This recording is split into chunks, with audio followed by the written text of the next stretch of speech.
सूरत उधना में भाजपा युवा मोर्चा की उप प्रमुख की बेरहमी से हत्या। इलाके में मातम का माहौल छाया। सूरत शहर के उधना इलाके में एक ऐसी घटना सामने आई है जिसने पूरे इलाके को हिलाकर रख दिया। बीजेपी के सक्रिय कार्यकर्ता और डिंडोली युवा मोर्चा की उप प्रमुख जय दलाल की सरेआम बेरहमी से हत्या कर दी गई। इस घटना की खबर फैलती ही परिवार समेत पूरे इलाके में शोक की लहर दौड़ गई है। घटना रात 12:30 बजे के समय उधना रोड नंबर 6 पर हुई। जय दलाल अपने रोज के काम से बाहर थी, तभी घात लगाकर बैठी पंकज पाटिल और किशन उर्फ चकली ने उन पर हमला कर दिया। आसपास के लोगों ने बताया कि हमला इतना भयानक था कि इससे पहले कि कोई कुछ समझ पाता, जय दलाल खून से लथपथ जमीन पर गिर पड़े। घायल जय दलाल को तुरंत इलाज के लिए एक प्राइवेट हॉस्पिटल ले जाया गया, लेकिन वहां की डॉक्टरों ने निराशाजनक खबर दी। उन्होंने जय को मृत घोषित किया। मृत्यु की जानकारी मिलते ही हॉस्पिटल की गेट पर परिवार के लोग रोते बिलखते दिखे। मृतक जय दलाल जयश्री दलाल की बेटी थी, जो भाजपा विधायक संगीता पाटिल की करीबी बताई जा रही है। फिलहाल उधना पुलिस ने हत्या का मामला दर्ज कर आगे की कार्यवाही शुरू की है।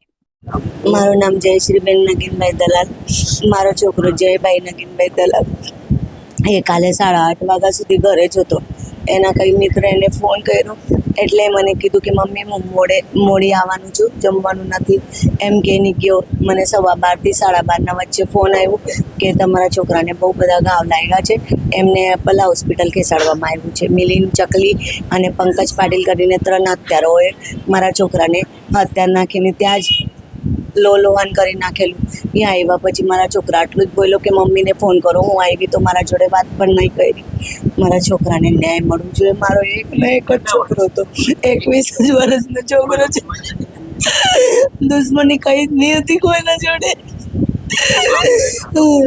કોણ આરોપી લોકો તો કેટલી વાર જેલમાં આવીને નીકળે છે, હમણાં પાસોમાંથી બહાર નીકળે છે.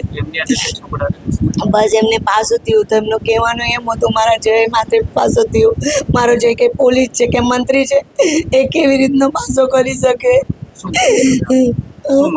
મારી એ જ માંગ છે. મારો તો એ હતો, એ તો કયો કોઈ કહેવાથી આવે નહીં, પણ એમ કોઈના બીજા હાથે નહીં થવું જોઈએ. આટલે એવું પ્રશાસનને કડક કાર્યવાહી કરવા કેવો અને ન્યાય મળાવો, એમને ફાંસીની સજા કરો તો બીજી વાર કોઈ એવું કરે નહીં કોઈના છોકરા હાથે.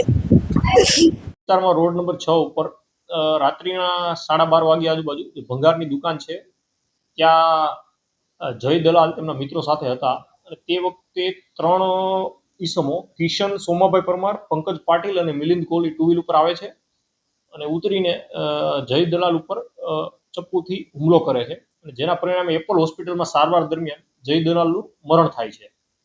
સીસીટીવી સામે આવ્યા છે, કેટલાક અસામાજિક તત્વો બાઇક પર આવે છે અને હુમલો કરે છે. આ અંગેના સીસીટીવી લેવામાં આવેલ છે અને તેને જોવાની તજવીજ ચાલુ છે. અત્યારે કયા કારણોસર હત્યા કરવામાં આવી? 3 મહિના પહેલા આરોપીઓ અને જે મરણ જનાર છે એમની વચ્ચે ઝઘડો થયેલ હતો તેવું અત્યારની તપાસમાં જણાય આવેલ છે. પોલિટિકલ બેકગ્રાઉન્ડ થી સામે આવી રહ્યું છે, કોઈ પાર્ટી સાથે સંકળાયેલા છે? આ અંગેની હજી તપાસ ચાલુ છે અત્યારે.